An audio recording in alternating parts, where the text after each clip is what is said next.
ఉన్న బంగారాన్ని విడిపించి ఆ రోజు ఆన్లైన్ రేటుకే మేము కొంటాం. Sharma gold company. నమస్తే, వెల్కమ్ టు సుమన్ టీవీ. నేను మీ యామ్ని. ప్రస్తుతం మనతో ఉన్నారు జ్యోతిష్య వాస్తు పురాణ ఆగమ శాస్త్ర పండితులు కొత్తపల్లి సురేష్ శర్మ గారు ఉన్నారు. వారితో మాట్లాడదాం. నమస్కారం గురుగారు. ఆయుష్మతి తల్లి. గురుగారు, మనకి ఈ నెల పౌష్య అమావాస్య వస్తుంది, అలానే చుల్లంగి అమావాస్య కూడా అంటారు కదండి. అసలు ఈ రోజు ఎలాంటి నియమాలు పాటించాలి, ఎవరిని ఆరాధిస్తే మంచిదండి? చొల్లంగి అమావాస్య అనేది ఏంటంటే తమిళ సాంప్రదాయం. ఒకప్పుడు అంటే మన సమైక్య ఆంధ్రప్రదేశ్ విడిపోక పూర్వం ఆంధ్ర ప్రాంతం అంటే మద్రాసు రాష్ట్రం ఉమ్మడి ఆంధ్రప్రదేశ్ ఉన్నప్పుడు మద్రాసు రాష్ట్రం కింద కూడా కొన్ని మంది పిలిచేటప్పుడు కర్ణాటకలోని మనకి ఇంచుమించుగా ఈ బీదర్ ప్రాంతం అంతా కూడా ఆంధ్రప్రదేశ్లో ఉండేది ఒకప్పుడు. ఆ తరువాత ఈ చిత్తూరు, ఆ మద్రాసు, కాంచీపురం కొంతవరకు కూడా ఆంధ్రప్రదేశ్లోనే ఉండేవి, కొంత కాంచీపురానికి యువతల వరకు కూడా. ఈ సమయంలో తమిళనాడు, ఆంధ్రప్రదేశ్లోని చెన్నై ఏదైతే ప్రధాన నగరం ఉందో అది మనకి ఆంధ్రకి రాజధానిగా కూడా ఉండేది. అప్పుడు దక్షిణ ప్రాంతంలోంచి చాలా చాలా విశిష్టమైనటువంటి పండగలు కొన్ని మనకు వచ్చేసాయి. ఈ ఆంధ్ర ప్రాంతంలో నెల్లూరు దగ్గర వీళ్ళు ఏమిటంటే తమిళనాడుతో ఎక్కువ సంబంధ బాంధవ్యాలు కలిగిన వాళ్ళు ఉండేవాళ్ళు. వీళ్ళు తరచూ మెడ్రాస్కి వెళ్ళడం, సినిమాకి సంబంధించి గోదావరి జిల్లాల వాళ్ళు కూడా మద్రాసులో ఉండడం, దీంతో మద్రాసులో సినీ పరిశ్రమ వర్ధిల్లుతున్నప్పుడు తెలియకుండా వీళ్ళకి సినిమా వాళ్ళకి నమ్మకాలు బాగా ఎక్కువ ఉంటాయి. అప్పుడు వాళ్ళు ఈ అమావాస్యకి ఒక ప్రయారిటీ ఉందని ఆ రోజుల్లో గుర్తించారు. అంతకుముందు అమావాస్యకి మనకేం ప్రయారిటీ లేదంటే మనకి పితృతిథులకు మాత్రమే అమావాస్య ఉండేది ఏది ఆంధ్ర ప్రాంతంలో.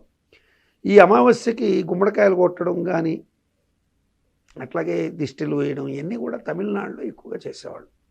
సూర్యుడు అమావాస్య రోజు వాళ్ళకి చాలా బలం కూర్చాలని చేసే పనులు. సో సూర్యగ్రహణం వచ్చిందంటే అమావాస్య రోజు వస్తుంది, చంద్రగ్రహణం వస్తే పౌర్ణమికి వస్తుంది. ఈ సూర్యుడుని సౌరమానాన్ని ఆచరించేవాళ్ళు కాబట్టి దక్షిణ ప్రాంతం అంటే కర్ణాటక యువతలు ఉన్నటువంటి దక్షిణ తమిళనాడు వాళ్ళ దగ్గర నుంచి అందరూ కూడా వాళ్ళకి ఏంటంటే సూర్యుడు ప్రామాణికం కాబట్టి సూర్యుడికి బలం పెంచడం కోసం గాను సూర్యుడికి సంబంధించిన అరుణ ప్రశ్న హోమాలు, ఆదిత్య హృదయం చేయడం.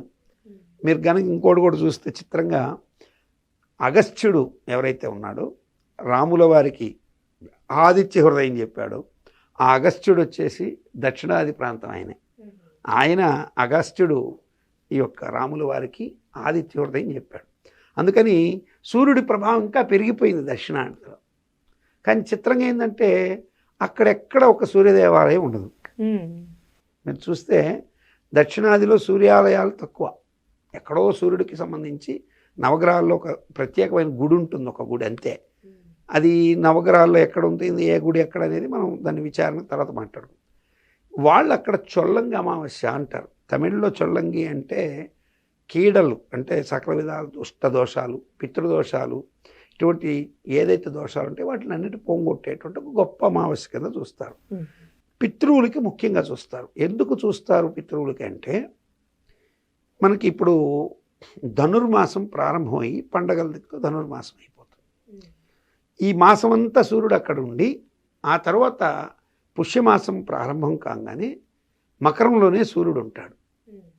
సో ఈ మకరంలో సూర్యుడు ఉండగానే పుష్యమాసం వచ్చినప్పుడు ఈ పౌష్యమాసానికి ఏం జరుగుతుందంటే సంపదలన్నీ ఇంటికి వచ్చే సమయం, పితృదేవతల్ని ఆరాధించడానికి కూడా ఇది మంచి సమయం అని వాళ్ళు అమావాస్య రోజున దీన్ని త్రయ్ అమావాస్య అంటే ఏకకాలంలో త్రయ్ అంటే 3, త్రయ్ అమావాస్య అంటే 3 త్రయ్తో అమావాస్య.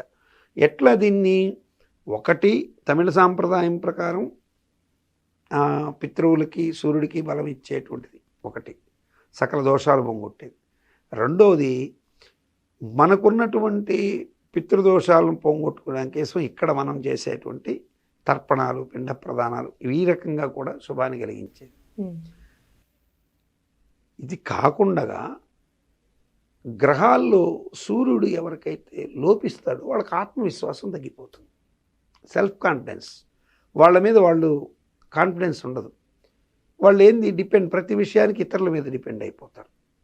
నేను నా దగ్గరికి జ్యోతిష్యానికి వచ్చే వాళ్ళకి కూడా ఫస్ట్ నేను చూసేది వీళ్ళకి ఆ ఆత్మవిశ్వాసం బాగా ఉంటే, నీ బ్రహ్మాండంగా ఉందా ఆత్మవిశ్వాసం, నువ్వేమైనా చేయగలవు, నీకెందుకయ్యా ఈ జ్యోతిష్యంతో కూడా నీకు పని లేదు, వెళ్ళి హ్యాపీగా నువ్వు అనుకున్నది కొంచెం మనసు పెట్టి జాగ్రత్తగా చేసుకొని చెప్పి పంపిస్తుంటా.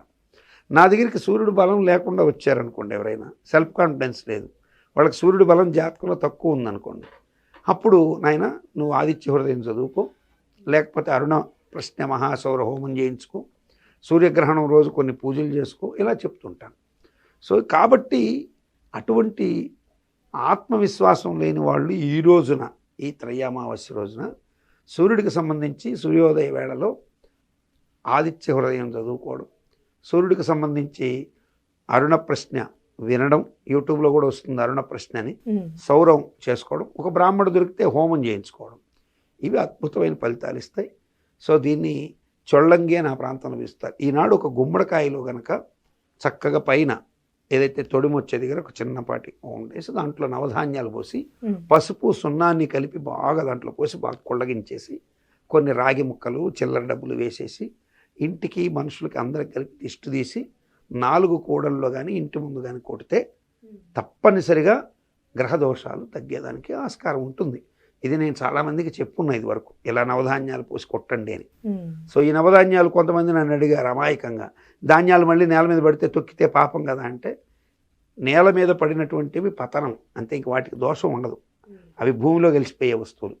అందుకే మన వాళ్ళు పెద్దవాళ్ళు మీకు కూడా తెలిసి ఉంటుంది, ఒకసారి మనం తింటున్న పదార్థం కింద పడితే భూదేవి ఆశించింది తిరిగి తీసుకోవద్దంటారు, అది భూమికి పోవాల్సింది కాబట్టి భూభాగాన్ని అది పడిపోతుందని మనం దిష్టి తీసి కొట్టినవి. అలా అయితే గుమ్మడికాయ కూడా కూష్మాండం అనేటువంటి ఒక రాక్షసుడు, ఆ రాక్షసుని కొట్టేసాం, గుమ్మడికాయ కూరలో వాడుకునేది కదా, తెచ్చి వాడుకుంటామా?